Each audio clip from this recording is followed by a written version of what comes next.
Hi friends, இன்றைக்கி இந்த வீடியோவில் என்ன பார்க்குறீங்க அப்படின்னா தீபாவளி செலிப்ரேஷன் லாஸ்ட்டு ஒன் செலிப்ரேஷன்னே சொல்லலாம். துளசி கல்யாணம், துளசி விவாக் அப்படின்னு சொல்லுவாங்க.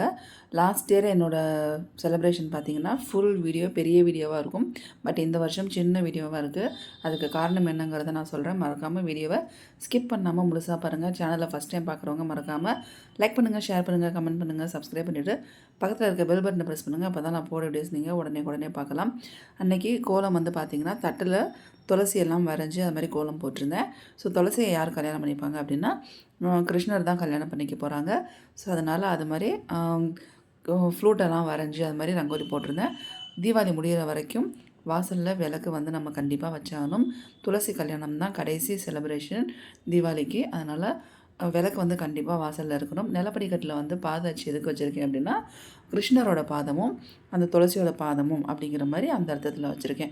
இப்போ துளசி கல்யாணம் பண்ணுறதுக்கு என்னெல்லாம் தேவை அப்படின்னா ஒரு தட்டில் ஆரத்தி எடுக்கிறதுக்கு நமக்கு வேணுங்கிறதுனா மணி அடிக்கிற பில்லு, சூடம் இருக்கணும். அப்புறம் வந்து விளக்கு 2 விளக்கு இருக்கணும். அந்த வெள்ளை கட்டி இருக்கிறது இல்லையா, அதுதான் விபூதி, அக்ஷதை, அப்புறம் மஞ்சள் குங்குமம் அதெல்லாம் இருக்கணும்.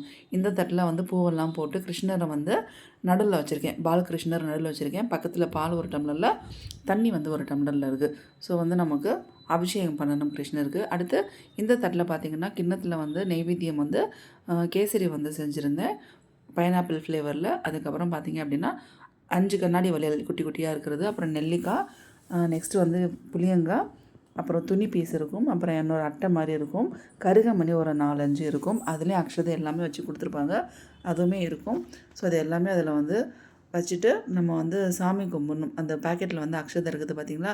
நான் வந்து எக்ஸ்ட்ரா கருகமணியும் வாங்கிட்டேன். எப்படி இருந்தாலும் கல்யாணம் அப்படிங்கும்போது தாலி இல்லாமல் இருக்கக்கூடாது. மகாராஷ்டிராவில் கருகமணி தான் நமக்கு வந்து தாலி. அதனால் நான் தாலி வந்து வாங்கிட்டேன். டூப்ளிகேட் தாலி தான். இந்த கல்யாணம் பண்ணுறதுக்கு ஜென்ஸு வந்து கண்டிப்பாக தேவை. வீட்டில் ஜென்ஸை வச்சு தான் அந்த கல்யாணமே பண்ணணும். ஸோ அதனால் ஜென்ஸு முக்கியம். நைட் நேரத்தில் தான் அந்த கல்யாணம் பண்ணுவாங்க. 9 மணி வரைக்கும் டைமிங் சொல்லியிருந்தாங்க. பட் எனக்கு வந்து குட்டி பையனை வச்சுட்டு எல்லாம் ரெடி பண்ணுறதுக்கு அந்த டைமே ஆகிடுச்சு. அதுக்கப்புறம் எனக்கு நாங்கள் மேலே வந்ததே 9 மணிக்கிட்ட தான் வந்தோம். அதுக்கப்புறம் கோலம்லாம் போட்டு துளசிக்கிட்ட ஃபாஸ்ட்டாக கோலம் போட்டு முடிச்சுட்டு இதெல்லாம் செட் பண்ணிவிட்டு நாங்கள் வந்து துளசி கல்யாணம் பண்ணுறதுக்கு ஸ்டார்ட் பண்ணோம்.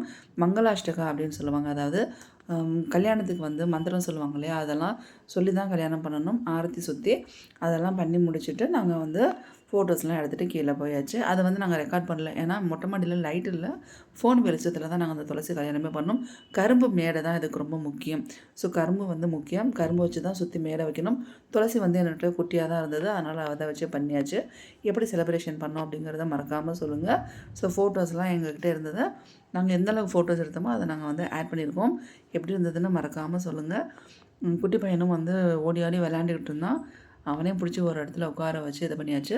மங்களாஷ்டகம் முடிஞ்சதும் என்னோடய ஹஸ்பண்ட் கையில் கொடுத்து கருகமணி தாலியை வந்து துளசிக்கு போட வச்சாச்சு. கிருஷ்ணர் வந்து உள்ளே உட்காந்துருக்காரு பார்த்திங்களா. ஸோ துளசிக்கு பக்கத்தில் உட்காரதுக்கு முன்னாடி பால் அபிஷேகம் பண்ணணும். ஸோ அதெல்லாம் பண்ணிவிட்டு அதுக்கப்புறம் தான் அதில் வந்து உட்கார வச்சுட்டு மங்களாஷ்டகம்லாம் சொல்லி கல்யாணம் பண்ணணும்.